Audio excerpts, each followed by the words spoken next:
Hello everyone, welcome to William and the Magic Box. Today on our show, we're going to have Everett.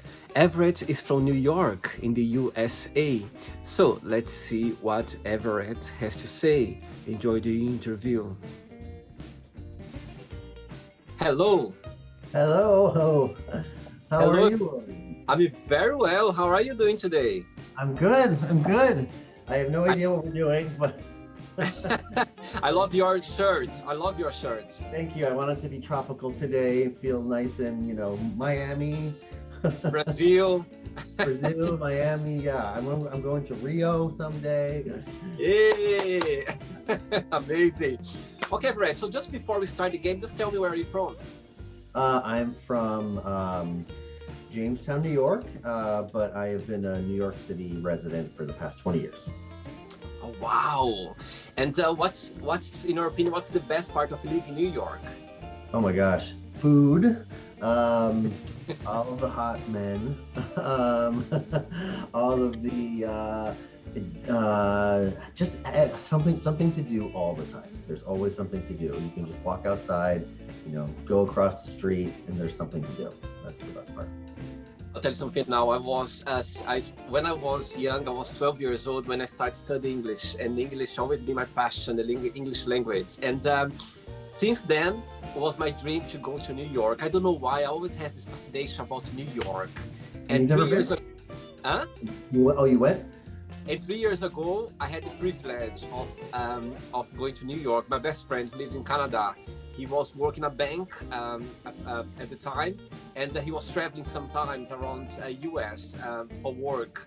And I live in London, and one day he said, William, 3 weeks, would you like to go to New York in 2 weeks' time? I was like, what? Yes, I am going to New York. I'm going to go there for work for a week. So come for the long weekend and we can enjoy. I was like, oh my God. So my dream came true 3 years ago and it was a blast. Oh, that's great. So what did you do? Oh my God. Huh? What did you do? Where you were? Oh my God, I remember we stayed, he was very sweet because the bank where he was working was outside, was like a new outside Manhattan. So he found this hotel very, very well located. So we arrived there on Saturday, I think, and we got a bicycle and had a friend living there as well. We went all the way to Brooklyn. So and we spent the whole day like just cycling around, and on the way back we crossed the bridge, Brooklyn Bridge, by foot, so walking, and we went to the where the Twin Towers was, the one word yeah. So we spent there. It was quite beautiful because the time we got there was sunsets, oh my God, it was like amazing. After that, went for the night, went like clubbing again for the night, and Sunday we spent the whole day walking around the city. So yeah, I didn't stop at all. I just spent the whole time, like all the time, cycling around. We went for a play as well. We went to see stand-up comedy for the very first time as well. Oh, yeah. Yeah. So yeah. Oh my God, we did a lot. So yes, I remember I got back to London and I was like, oh my God, that was a trip. Yeah. And I want to go back. I want to come back. As soon as I can, I want to go back again to New York. So yeah, it was a dream and it's still a dream. I think London felt a bit small compared with, I don't know if you've been in London before, but I felt like London was like small compared with New York. London is a big city. Yeah, I mean, not the vibe of New York. I just felt like, oh my God, I felt like London. It's a big city anyway, London as well. But I think it's because I was over the moon. I was too excited. I think, and I felt like, like New York was the center of the world. Well, anytime you want to come back to New York, you can stay with me. Hey, I'll remember that. I promise. Okay, Valentin, what do you do for a living? I work in advertising for pharmaceutical brands. So I do all the marketing for an oncology cancer drug. Oh, wow. And what do you like the most about your job? I get to help people, I get to help patients and doctors sort of understand what the nature of the drug is, and how it works and how it benefits them. And so then, you get to help, really help people improve people's lives. and that's the best part of it. So it's pretty rewarding to see. I used to work in doing a treatment for Parkinson's disease, and I got to meet all these wonderful patients, and they would just be so grateful, and they would say, oh my god, you helped me so much. And I was like, I'm just the advertising guy, I'm not the doctor, I'm not the scientist, right? And they're like, it doesn't matter, everybody who's a part of this process is important, and you've done your part, and I'm here because of you. And I was just like, oh, these they were so great, such nice, grateful people, and that's the best part, like meeting patients that are just that you've helped. That's amazing. That's amazing. Very rewarding. Amazing for sure. And so just before we start our journey on William the Magic Box, just tell me something interesting about yourself.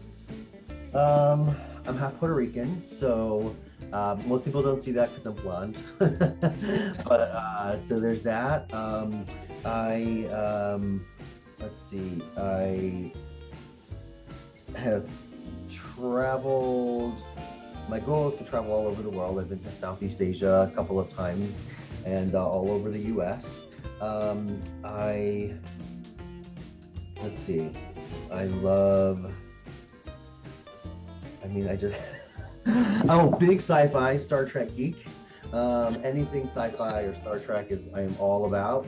I just love comic books and sci-fi. So much fun. I love to be a nerd. I love to dress up and cosplay and have my costumes out and whatever. I've only done drag once. Oh wow! And the guy said it was a competition for work. We were trying to raise. It was like to raise money for Pride, and my boss made me do it, and I looked really, really good. I had a professional makeup artist, but when I did my little performance, and afterwards the judge said, Everett, like you jumped up and down on those like 6-inch heels. You were just like all over the place. He's like, you were really like hitting the floor, but I just can't get over the fact that your arms are bigger than your boobs. Because I had really big arms at the time, and I was like, okay, well, that's fair. So I didn't win because my boobs weren't big enough or my arms were too big, but that was fun. So anyway, it was a good try. So yeah, it was a good try. I had to shave my beard, which I hadn't done in a long time. Oh, wow. I was wondering. I was like, oh my god, did you have a beard at the time? I was wondering. Oh no, I'll send you a picture afterwards. It's here. Here. Perfect. I look forward to see it. Okay, Everett. So welcome to William and the Magic Box.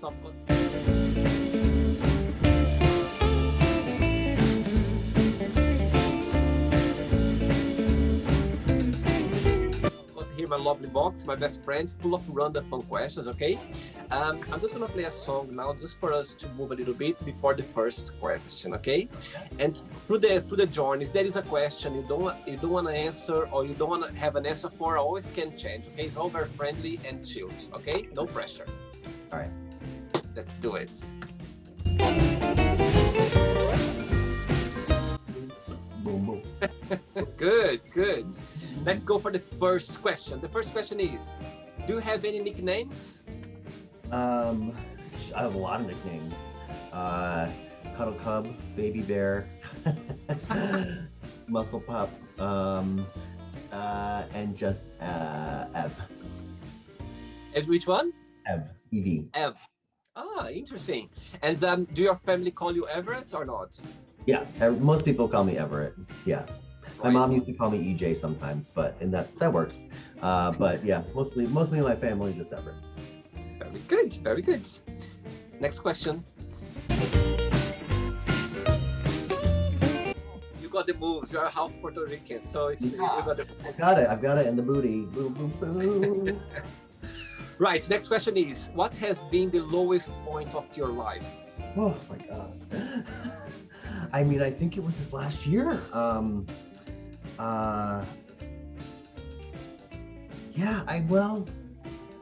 It was tough. I think COVID was really the toughest year ever. I had lost my mom 2 years before, and that was really tough. So that was also just a really difficult period. And then I moved to LA just before COVID started, and and then it started, and I lost my job, and everybody was locked away, in their houses, and I was just like, I have nobody here.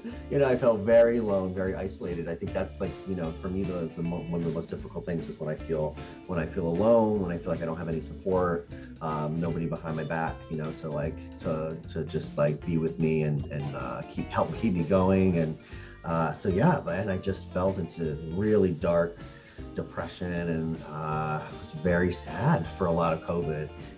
I came back to the East Coast, and it's like I had all my support in my family here, and it was like boom, like it's just like, it's all over again. So I just wouldn't recommend moving to a new city right before a pandemic starts. So not that you can really plan that, but it was very dark, lonely, and sad. And when you look back, Everett, when you look back since this challenging, time that the world is being facing since last year, and what is the most positive part you took out of it when you look back? There's something positive when you look back that you took out of this challenge journey? Yeah, I think for everybody who's been through, a dark period, this woman who I meditate to, she has a meditation that says, "The darkness, it serves you," and what she means by that is, you take those experiences out of darkness and you make them serve you by remembering, things that maybe you have done that you're not proud of, that things that people that you miss, people that maybe you don't need in your life. And also just how to become a better person and how to adapt. And so, so I say, from the darkness, that serves me now because I know how to reach out better to people. I try not to underestimate my feelings because I have a lot of feels, and they, but I sometimes just think that they're nothing, right? And I sweep them under the rug. So I've learned about that, and the value of having close relationships and making sure that and nurturing them, right? It's not just like you have a relationship, like you have to give out a lot. So I think that, and just gratitude for not being in that place anymore. It's just gratitude for life, gratitude that I'm not homeless, I'm not in a terrible place. I still have family that love me, I still have friends that love me, and I think I got so caught up in my desperation and loneliness that I forgot that they're there.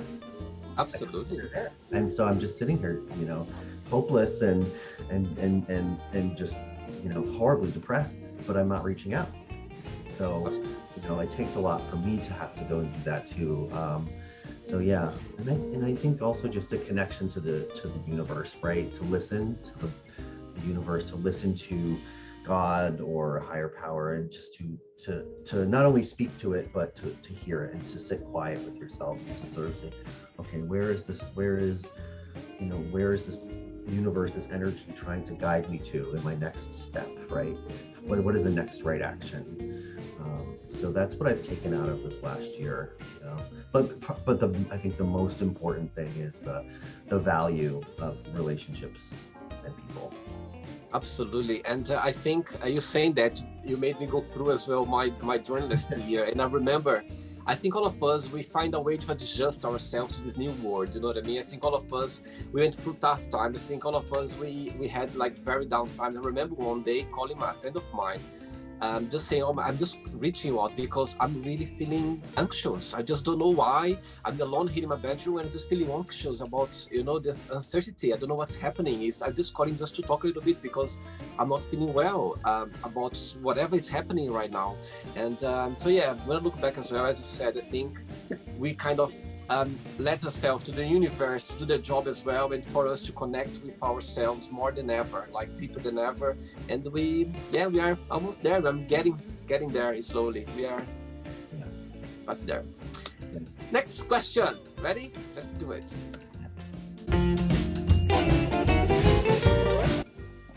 Okay, Everett, let's get the next question for you. What gives you butterflies?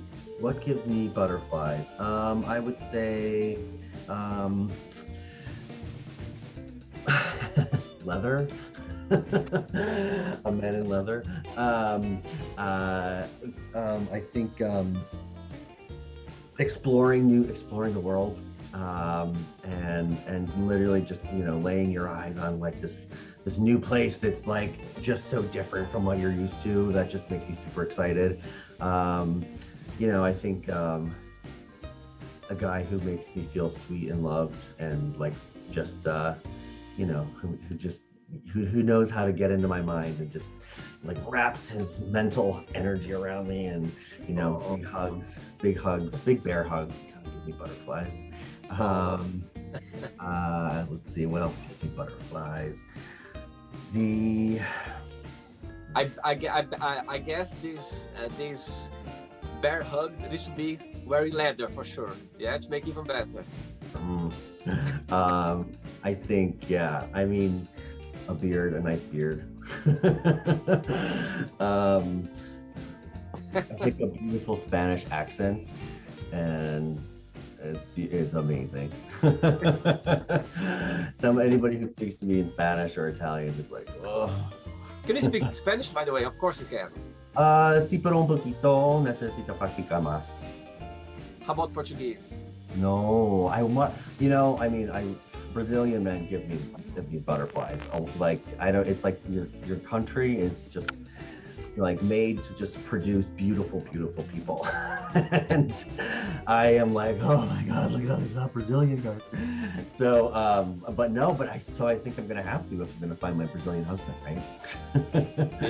You see, you halfway. You already speak Spanish, so it's halfway. It's a little bit, but then it's all. I think the Portuguese has these very, very strange little twists, and I don't know what to think of them yet. But I'll try to learn. Yeah. Cool. Let's go for another question. Let's do it. Next question for you is, what do you think are the best traits for a person to have? Oh, I think compassion. I think patience, which I don't have a lot of sometimes. I mean, definitely, I think kindness and warmth, and just a generosity of spirit. To be able to just want to be giving and help people. I think someone who knows how to listen. Good. And also someone who is not afraid to laugh at themselves and to have a goofy, fun time. Good point. Very good point. Very essential, for sure. Next one. Let's do it. Right, before the next question, tell me, what's the most challenging part of your job? It is definitely making sure that everyone on my team feels and is included. That everybody has to have a say, and they're all smart and important, and to be able to sort of bring that all together. I lead a team, and and I have to work with. I'm the guy who works with the client, so I don't. For me, having a good relationship with a back and forth with my clients is easy. It's with people on my team that that just like learning the little everyone's personality, to make sure that I'm trying to get the best work out of them by empowering them and knowing their personality enough, so that if you're sensitive to something, I'm not gonna I'm gonna not do that. I want the person to feel safe and supported and comfortable, so that they can just not focus on being insecure or nervous and just do good work. And so that's the hardest part, because I mean, humans are we're very emotional creatures, and we so there's a lot of different personalities in one place, and so that's honestly probably the most difficult. But it's the most rewarding too, right? It's to know that you're all working together towards a great goal, and when that person is also happy. Like like people that I manage, when I see them grow, is like, you know, so happy that like I was helped to be a part of that. And watching them grow is so rewarding because you know that they're worth it, right? You know that they can do it, and they're doing it. So I like that. Very good, very good. Next question is, who are you most thankful for and why?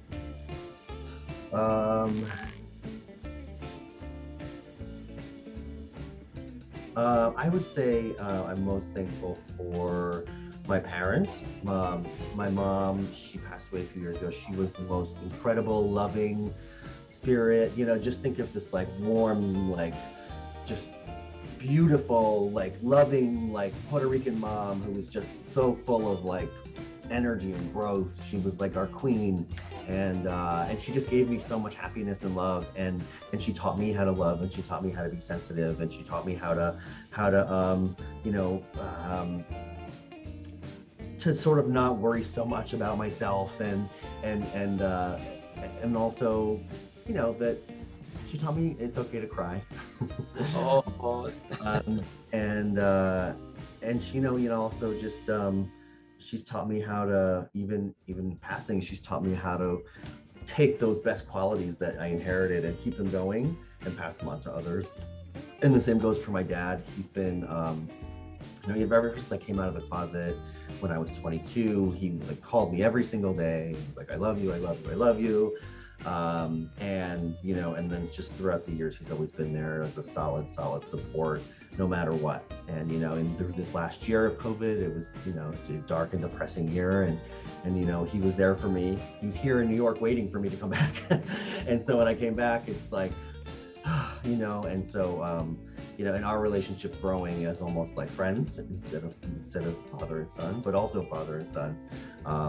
You know, just being able to be around each other and hang out, and just know that I'm feeling like I'm supported, you know, that I have love, and that, you know, my dad went through a lot of stuff in his life, and, you know, he shows me how to overcome adversity and really those tough situations, and to get through it, and to be strong.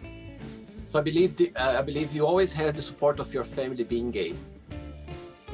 Yeah. Well, my mother was, you know, Roman Catholic Puerto Rican. She was a little, she had to take a few months when I came out to just think about it and kind of be okay with it. And then she became all of my friends' best friends. Like, she would just be like so happy, and she loved having everybody come visit, like, you know, 10 gay boys coming hanging out, like, at our house in upstate New York, you know, and then she would take me shopping. She would always go, this is what she would do. She would say, oh my God, Everett, your clothes are falling apart. Come on, let's go shopping. We have to get you some new clothes. And so she would buy me these nice, cute clothes because I just wear everything to death. And so that was tough. And she just, you know, she came around very quickly, and I get it, right? We all have, you know, have to accept, or not even accept, just process, right? Process things. Yeah. So yeah. But everybody else has always been fantastic. My cousins are my best friends. I'm also super grateful for them. They are the best guys in the world. They've also helped me out, and we've been through everything together because we grew up together. So you are the only child. You don't have siblings. I have one brother.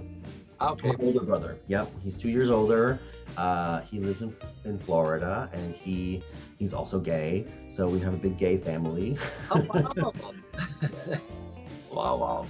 Yeah. Interesting. Very interesting. Next question. Let's do it. Next question for you is, who is a celebrity you admire and why? Oh, let's see. Okay. You're gonna laugh at this. I honestly, first of all, because I love him and he's so cute, but Zac Efron. Oh. And the reason why, I never saw any of his like teenage shows. I was too old for it. But he was so cute, and he, you know, but I heard him in interviews afterward, and he was just like, he's like, you know, like all of a sudden, like I was like 17, and he's like, I was just doing this stuff to get money for college. And, you know, I didn't think it was going to become this giant career. And he was like, all of a sudden you're like on the front of every magazine, and I didn't know how to handle it. And he was like kind of very overwhelmed by his like overnight fame. And he's so he talks about how he sort of lost himself in Hollywood and the glam, and like when he did some movie where he was like ripped, that was like that beach movie and whatever, he was like, I didn't eat carbs for like 6 months and I was miserable, and he's like, and then now he's kind of come out of that, and he's just like, there's all these other cultures, all these other types of worlds out there that I have no idea about, and like I'm sitting here caring about if I'm eating a carb or not, and he's like, there's so much like to experience in the world, and he's like, so he's just, I feel like he's kind of grown up a little bit, and he's sort of seen that fame and fortune aren't everything, and he can actually use it to, he can also use his fame to help people, and to also like raise money for causes and stuff, so he I just feel like he's become a genuine beautiful soul to grow into, and he always was, but I think all of us can get very wrapped up in something too, right? I love being pretty. I want to be pretty, but like it's the most important thing is the relationships and like how you treat other people in the world, and your open-mindedness. And I love him for that. I love him, and I'm just like, you're so cute, and he looks so good with the beard. He grew a beard. It's so adorable. If Zac Efron, I love you. Oh, he will for sure. You get to hear him somehow. A friend of mine likes him a lot as well. A friend of mine, he's a very big fan of him for sure. Next question. Okay, Fred, let's get to another question for you. Who in your family you'd trade places with, and why? I would say my cousin. I would say a cousin who has he has cerebral palsy, and he is the sweetest, nicest guy. But he's still he's always lived in the care of his parents, and he had a full-time job and everything. But he has physical challenges and mental disabilities with the cerebral palsy. So I would love to get into his head to understand the difficulties that he experiences. And I know I experienced my own difficulties with connecting with people and feeling like I'm not some alien. And I'm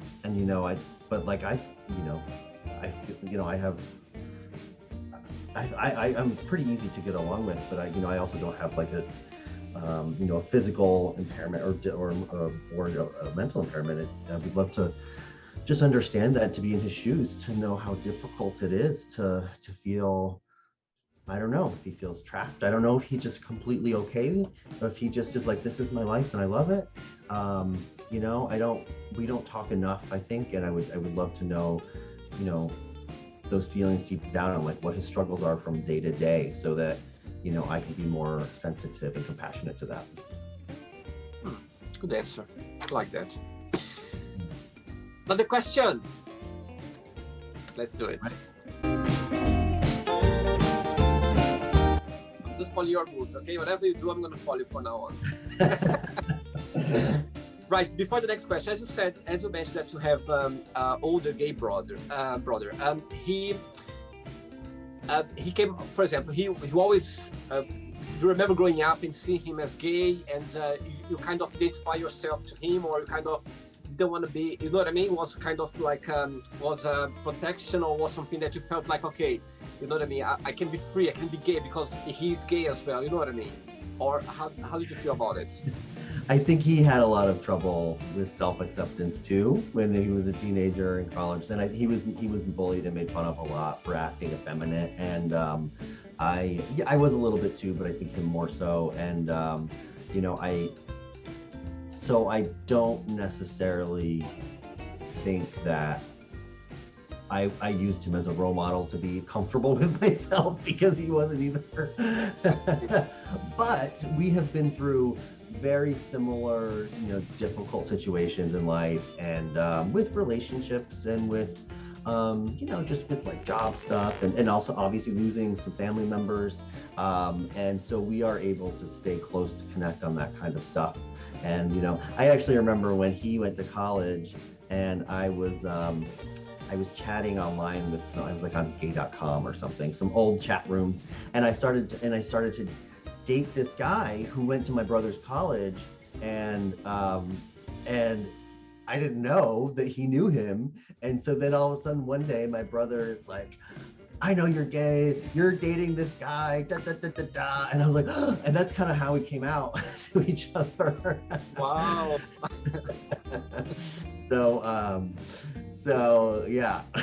And then we had to like talk about it and we're like, oh, okay, fine, whatever. But we have very different taste in guys. And like, you know, he likes to just like enjoy his time with his friends down in Florida. I mean, I'm the same way, but I'm a little bit more uptight and anxious sometimes, I think. So I'm trying to calm down and relax, but you know, we help each other out a lot. I think we support each other in good ways. Very good. Good one. Next question is, if you could have been a moment, event in history, which one would be and why? You know, I'm really interested in like historical religion.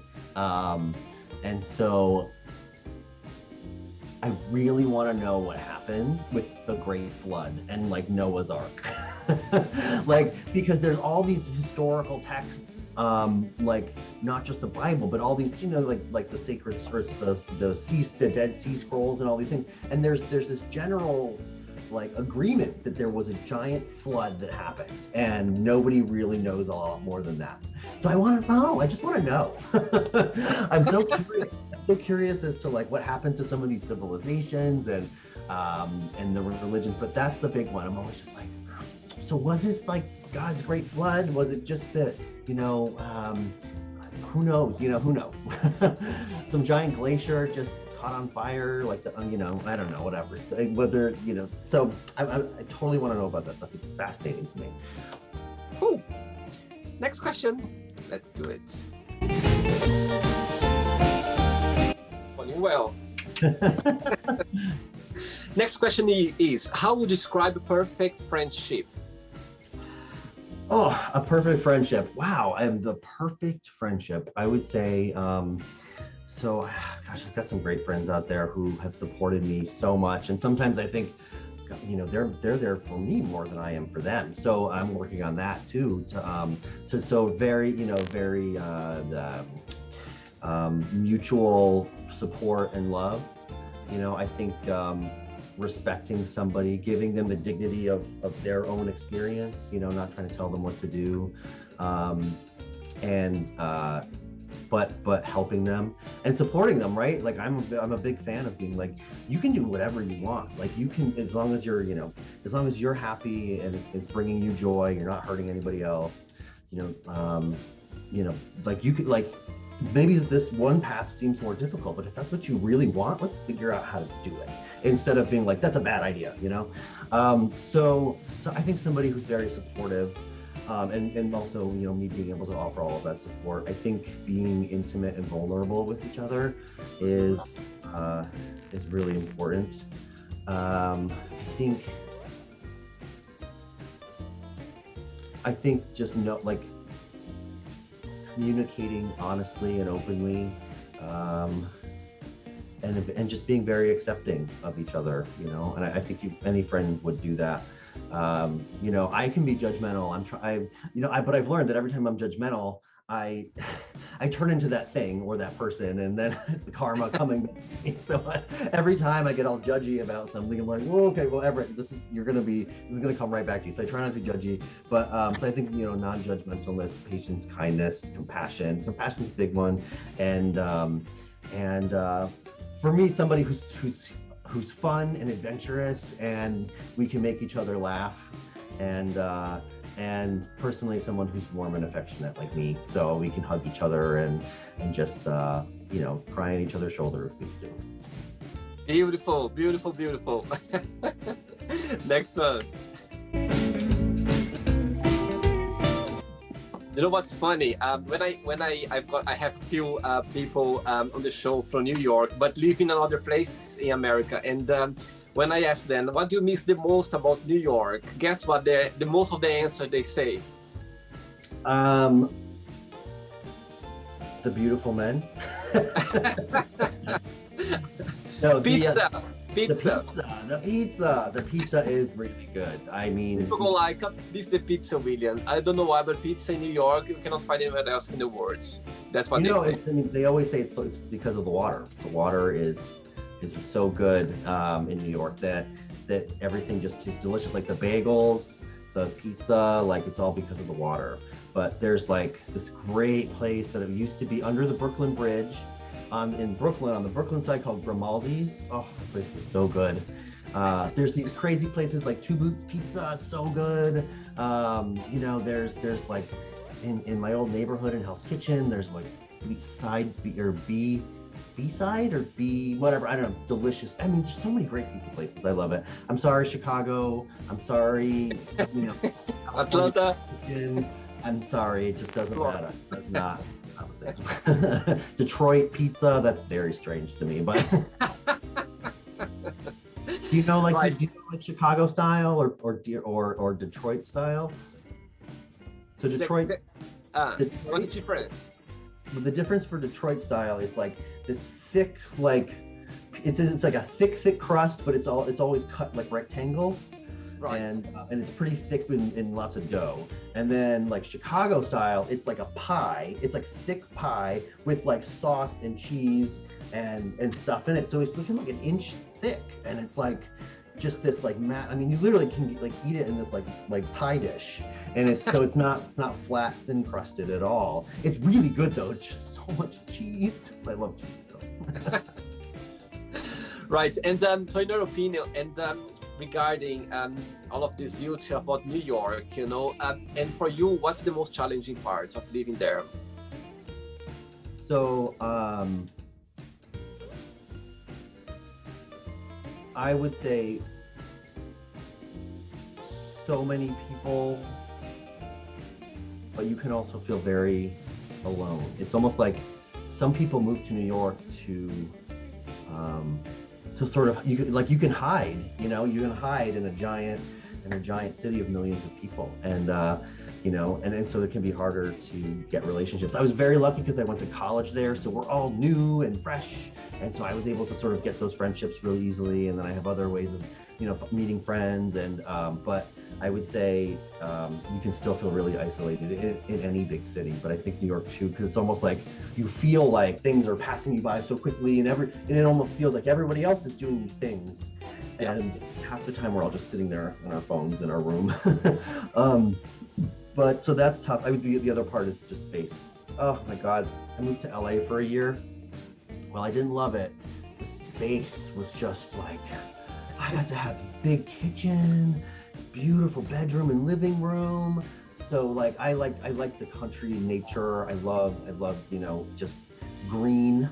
And so New York doesn't have as much as that, and the space too. Like I can't go back when I'm gonna move back in about a month, and I just need a larger space to live. Great. Next question is, good one. If you could sit down with yourself when you were 13 years old again, what would you say? Oh, I do this all the time. I talk to little Everett. So usually I just say, well, we talk, I ask him questions, and I'm just like, how are you doing? And whatever. And he's like, I'm literally like, how are you feeling? And he keeps it very simple, right? He'll just be like, yeah, I'm happy today. Like, and then that's it, right? Or like if there was something difficult that I got through, he'll literally say like, I'm proud of you. And I'm just like, oh my God. But I can't ever take away the fact that he feels, or that he felt like super insecure, unsure of himself, felt like an alien, like a mutant X-Men. I always felt like I was an X-Men, and that like everything's gonna be okay. You know, I think he had a lot of anxiety. He would like pull out his arm hairs and rip out his head hairs, and just, you know, like have this anxiety that was, you know, crippling. And I've always been really able to make friends easily. So I did have friends there. But you know, I still, you know, always felt like an alien, and I didn't know what gay was. I don't even know if that's the thing. It's just like me feeling like maybe so guarded and so like fearful, as a kid. I felt very afraid, and I always would like be watching everything and like, like checking my surroundings. And so, I would just like take him by the shoulders and I would say, it's okay, just relax and sit down and give him a big hug. And I'd be like, I got you. You're gonna be okay. Oh, sweet, very sweet, very sweet. And you're okay, so that's good. Good. Okay, Everett, I have 3 questions left for you, okay? Let's do it.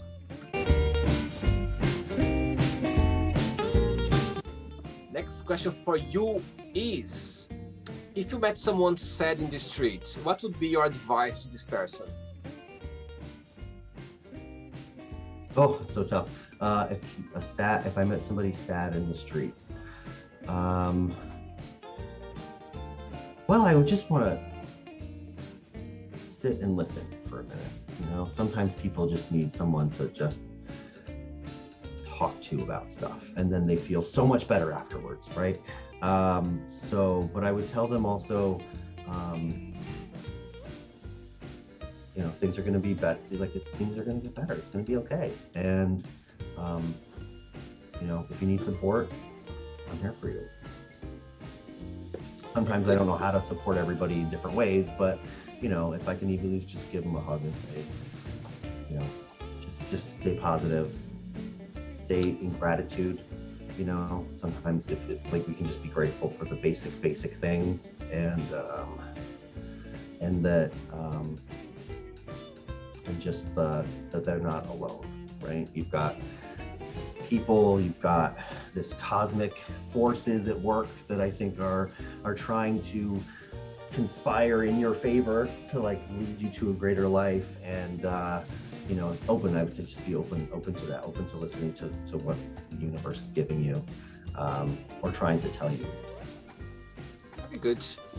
2 questions left. Okay. Let's do it. Next question. Right. Ooh. If you could do something illegal without getting caught, what would you do? What would I do that I haven't already done? Oh my gosh, I would. I don't know. You've done all of that anyway. I'm joking. Let's see. I've had sex in public. I've had. Maybe. I would probably drain some bank accounts of some corporate, some big like corporate CEOs, and I would like use it to live a nice life, but also to like kind of distribute it out amongst other people a little bit, so that we're not so disparate. And I think that's what I would do. Or you know what, I might just like kick Donald Trump in the balls. I don't know, is that illegal? Oh yeah, for sure. And everyone will be like this afterwards. Yeah.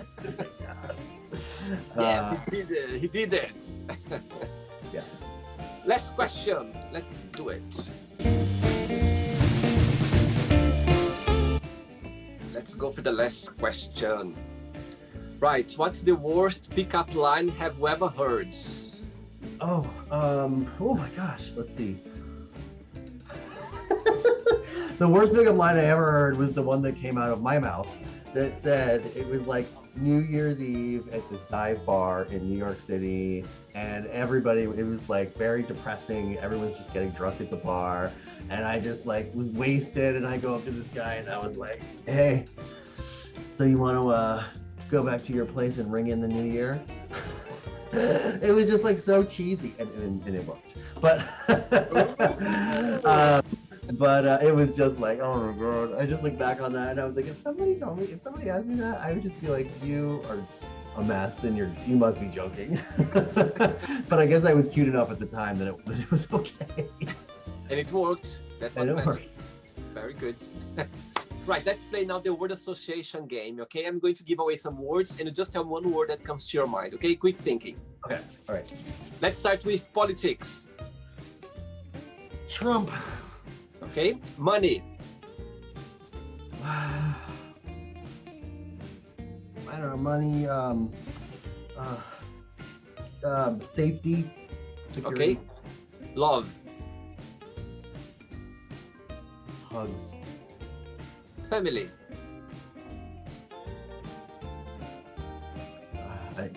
Hugs. Lots of Life. hugs. What is it? Life. Life? Roller coaster. Sex. Filthy, kinky, raunchy. Religion. It's on my mind. That's okay. Yes, that's what I love it. Religion. Religion? Gaia. Okay. Fear. A tool. Friendship. Respect. Regrets. Regret? Drinking so much in my 20s. Success. Serenity. Happiness. Partnership. Partner. Wish. Better sex. I love it. I love it. One word for New York. Energy. And the last one now. USA. Divided. Cool. Let's pretend now I'm going to meet your lovely dad for a coffee, and I'm going to ask him, what's the most beautiful thing about Everett, and what's something that he still needs to improve on? What do you think your dad will tell me? He would probably say that I'm a really warm, loving person, and I have this desire to help so many people. And something I should work on though better is probably financial planning, planning with my money, and that's the biggest thing I think he would say. If I would ask your brother, he would say the same? Yeah, he would probably say that I'm supportive and kind, but he would probably say that I'm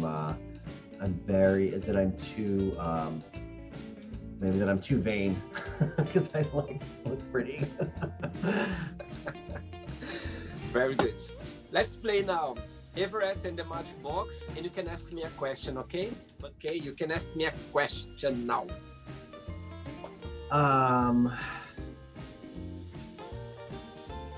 What is your hope what do you hope to get out of these interviews, these videos? Good question. Very good question. I believe that's every person that's has been part of the show. I think everyone leaves something different, like a positive message. Like, I think with the human being, we are so different and we are so interesting as well. And I think what I do, beside of the personal development, because I think the fact that I can connect with so many people around the globe, I think I feel blessed every day. I could do that for 24 hours non-stop, because just get like your energy, my God, it's just like feeling. You are my last one of the day. Actually, I've done 5 people today, like interviews, and you are my last one. And just like connecting with you, just feeling your vibe, your energy. I could do another 5 people easily. You know what I mean? So it's like, it's funny because I just feel, I just get this energy from people, and they are so like, they want to share so much. They wanna, you know what I mean? They are, at the same time, they are a bit nervous as well. They are happy, they are so excited about sharing everything. And I just get everything from them, I just get it, all of this energy. So yeah, so it's just, what I get is just the energy, how people, they are so interesting, they are so loving people. And I think out there sometimes, and actually people who watch the show, they just connect with other people as well, and they can see they're not alone out there. I think everyone, you know what I mean? Sometimes I receive a message from people say, oh my God, I just watched this interview with someone like in Australia, and he said something that I totally agree, or I found myself in you know what I mean, in his shoes as well. Or like people cross, you know what I mean, other people's interviews, sometimes they just, when they make this comment, they send message to me, I go like, oh my God, that's what, they make me do this more and more and more, because it's just a fascinating journey, I must say. Yeah. So yeah, so answer to your question is just that, I think it's just the fact that I can connect with people around the globe and just give the opportunity for them to share their, their memories in life, their point of views, their happiness, and at the same time as well their sadness as well. I think we are vulnerable, and we are here to share everything and be honest and be kind. I think that's this platform is just a nice way of people connect with each other. Great answer. I love that. Good. And thank you so much for you to be kind and sweet and to take the time to do the interview with me. It's amazing. As I said, I just love your energy. It's just nice, and I can see that you are yourself. I can see that you are just expressed the way you are, and that's what matters. Even though sometimes people, they don't know each other, but they can feel the energy. They can see, you know what I mean? And even though it's amazing. It's amazing. Thank you very much. Appreciate. William, thank you. This was so much fun. Wait, but so what's in the box? Full of questions. Oh, it's like, of course, I'm like, do you have a present for me? I'll bring a present for you when I come to New York next time. Have like some fun sex toy, or like a $1 million check, or just like a secret porno tape that I took. I don't know. William the Magic Box Season 2. I'll make sure I put something hidden for you, okay? Hidden in the box for you in the second interview in Season 2, okay? Get ready. Okay. All right. Thank you, William. You're fantastic. Thank you. Thank you so much. You just helped me, so thank you. Thanks so much. But before you go, I would like you to share a positive message, a positive quote, something that inspires you in life, please. Don't let your fears, shame, or insecurity don't let your fears, shame, or insecurity hold you back from being the best person that you want to be, in whatever way, shape, or form that is, as long as you're kind to yourself and kind to others. Very good. Very good. Everett, thank you very much. It was a pleasure. Thank you, William. Take care. Besos. How do you say that in Brazilian? Mucho besos? Muitos beijos. Beijos? Beijos. Beijos. Beijos to everybody. To you. Ciao, ciao. Take care. So, did you like the show? Don't forget to give a like, to share it, and also don't forget to subscribe to the channel. And if you'd like to be part of the show as well, first, subscribe to our channel, and after that, just go to our website, www.williamandthemagicbox.com, and send us a request saying why you'd like to be part of the show. And I see you there. Bye bye, see you next time.